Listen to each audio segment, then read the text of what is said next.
Nous sommes au 4e jour de bombardement entre Israël et l'Iran. Bombardement meurtrier à la fois côté iranien mais aussi côté israélien.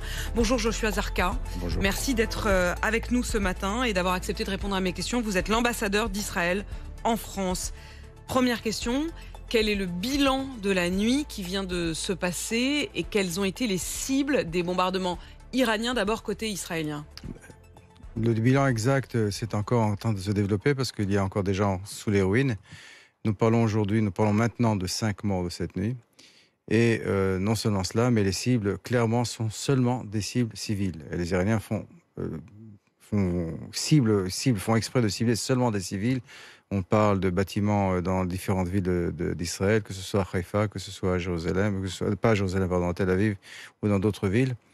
Et on ajoute, d'après ce que je viens de voir, que l'ambassade des États-Unis à Tel Aviv, les bureaux de l'ambassade des États-Unis à Tel Aviv ont été touchés cette nuit. Les bureaux de l'ambassade des États-Unis à Tel Aviv ont été touchés. Ont-ils été, d'après vous, ciblés à proprement parler ? Vous savez, les ambassades, qui justement l'ambassade de France est à 2 pas de cela, les ambassades sont dans un quartier résidentiel à Tel Aviv et effectivement ce que les Iraniens ont ciblé, c'est les quartiers résidentiels. C'est là où il y a des gens, des civils qui habitent et c'est vraiment la caractéristique du régime iranien. Tuer le plus de civils possible, faire le plus de mal aux civils possible, ne pas, par exemple, cibler des institutions ou des infrastructures militaires. Et là est vraiment la grande différence entre ce que nous faisons. Nous essayons vraiment de cibler seulement des infrastructures militaires, seulement des infrastructures qui permettraient à notre destruction. Et par contre, les Iraniens font exactement l'inverse. Alors, lorsque vous dites on fait l'inverse, alors vous faites l'inverse en Iran, on reviendra quand même dans un instant sur Gaza où c'est autrement plus complexe, mais sur l'Iran, vos cibles, ce sont les infrastructures pétrolières, gazières et évidemment les usines de construction de la bombe atomique. Avez-vous véritablement les preuves que l'Iran s'apprêtait à avoir la bombe atomique ? Nous avons les preuves que l'Iran avait suffisamment de matériel fissile pour avoir 8 bombes et pouvait développer ce matériel fissile en 1 semaine, 1 à 2 semaines. Ensuite, vous savez, dans chaque programme nucléaire, il y a 3 éléments, les vecteurs, le matériel fissile et l'armement. Et nous savons que les Iraniens avaient commencé à faire des efforts pour justement l'armement.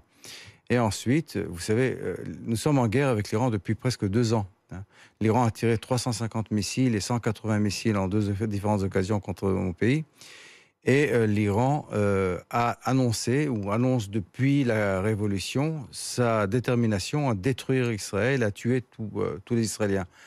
Donc un pays avec notre histoire, un peuple avec notre histoire, ne peut prendre que ce genre de choses qu'au sérieux le plus complet. Il a redit, l'Iran, cette nuit, à travers les propos d'un de ses hauts responsables, qu'il menaçait, je cite, de rendre Israël inhabitable si Tel Aviv poursuivait ses bombardements. Est-ce que ça aussi, vous le prenez très au sérieux ? Bien sûr, nous avons pris toutes les déclarations et toutes les menaces qu'ont fait les Iraniens très au sérieux. C'est un des gros problèmes, c'est que les Iraniens pensaient que nous n'allions pas peut-être les prendre au sérieux, peut-être que le monde pensait que nous n'allions pas les prendre au sérieux. Non, mais vous savez, ils ont décidé d'essayer de nous détruire, ils essayent de le faire, ils ont armé tous les groupes terroristes autour de nous afin justement de nous affaiblir pour quand ils nous attaqueraient, ils auraient plus de capacité de le faire. Et donc nous prenons cela extrêmement au sérieux. Les États-Unis laissent entendre que votre cible initiale, parmi vos cibles, il y avait carrément le gardien de la révolution, Ali Khamenei. Est-ce que c'est vrai ? Non. Non. Encore une fois, le régime, je ne l'ai pas dit sur ce plateau, mais le régime comme tel n'est pas une cible. Ce qui est une cible, c'est seulement les cibles originales, c'était seulement le programme nucléaire et le programme des missiles balistiques qui avaient pour but de nous menacer et qui pouvaient... Vous n'avez jamais eu l'intention de cibler Ali Khamenei? Non. Par contre, et je le dis d'une façon très claire, si les Iraniens prennent en main leur destinée et décident de se débarrasser de ce régime, nous ne ferons qu'applaudir. Vous ne ferez qu'applaudir, mais vous n'en serez pas vous-même les instigateurs. Exactement. Ce n'est pas votre cible immédiate. Nous sommes un petit pays dans le Moyen-Orient. Nous ne faisons que nous défendre. Par contre, je pense que la communauté internationale devrait voir en ce qui se passe maintenant en Iran une opportunité pour vraiment stabiliser la région et changer les choses fondamentalement. Ça veut dire que ça concrètement, monsieur l'ambassadeur d'Israël à Paris? Je pense que si les Iraniens veulent changer leur destinée, le monde doit les aider. Les Iraniens, oui. Les aider, mais comment? Ça veut dire quoi? Ça veut dire que pour vous, les Européens doivent rentrer... Non, pas rentrer là. Personne n'attend les Européens de rentrer dans la guerre d'une façon ou d'une autre. Mais par contre, un support moral aux Iraniens, des déclarations, etc., disant qu'effectivement, ce régime est un régime terrible, qui ne fait que tuer sa propre population et qui ne fait que déstabiliser la région, et quelque chose qui doit être entendu. L'AIEA, qui est donc l'agence atomique mondiale de l'ONU, qui luttait contre l'obtention par l'Iran de la bombe atomique, avait alerté en effet quelques jours avant vos bombardements, alerté sur le fait que l'Iran ne jouait pas le jeu et cachait vraisemblablement des choses à l'AIEA. Nous n'avons pas reçu les éléments permettant de dire que tout est en ordre. L'agence ne peut ignorer le stockage de plus de 400 kilos d'uranium hautement enrichi. Voilà ce qu'avait dit le président de l'AIEA quelques jours avant que vous ne bombardiez. Vos bombardements ont-ils été superficiels ou en profondeur? Avez-vous simplement détruit en partie la capacité de l'Iran ou l'avez-vous détruit de manière définitive? Tout d'abord, nous n'avons pas terminé cette opération. Donc il y a encore du travail à faire pour tout détruire d'une façon définitive. Je parle vraiment du programme nucléaire. D'après les déclarations de mon Premier ministre, des différentes déclarations du chef d'état-major en Israël, nous avons déjà repoussé les capacités iraniennes de quelques années. L'idée n'est pas seulement de faire cela de quelques années, mais complètement.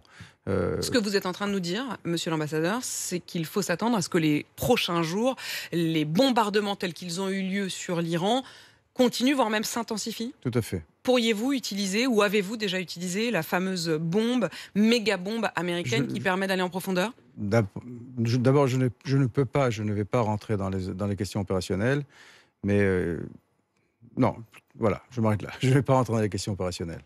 Avez-vous les moyens de détruire durablement? Ça, je peux répondre. Israël n'aurait pas commencé, nous n'aurions pas commencé cette opération si nous n'étions pas sûrs complètement d'y aboutir entièrement. Monsieur l'ambassadeur, vous avez dit l'Iran fait l'inverse de nous. Nous ne ciblons que les infrastructures dans ce pays, mais en aucun cas les civils. Ça n'est pas le cas à Gaza. Non, c'est le cas à Gaza aussi. Nous ne ciblons pas les civils à Gaza, nous ciblons le Hamas. Mais quand même une différence, bien que ce régime soit inhumain en Iran, une grande différence entre ce qu'ont fait le Hamas et ce que fait le régime iranien, c'est que le Hamas s'est caché en dessous de la population civile, dans les écoles, sous les hôpitaux. Les Iraniens n'ont pas permis, ou bien le régime iranien n'est pas aussi inhumain que le Hamas. Et donc, ils ne se sont pas cachés sous la population civile, mais à côté. C'est ce qui nous permet de vraiment cibler seulement la population civile et sans toucher, l'armée et les militaires sans toucher la population civile. Monsieur l'ambassadeur, une question encore. Pensiez-vous que l'Iran intensifierait autant ses bombardements et votre dôme de fer est-il véritablement infaillible? Nous pensions que, nous pensions que ça allait être même pire. Vous pensiez que ce serait pire? Est-ce que vous estimez que ça ne le sera pas?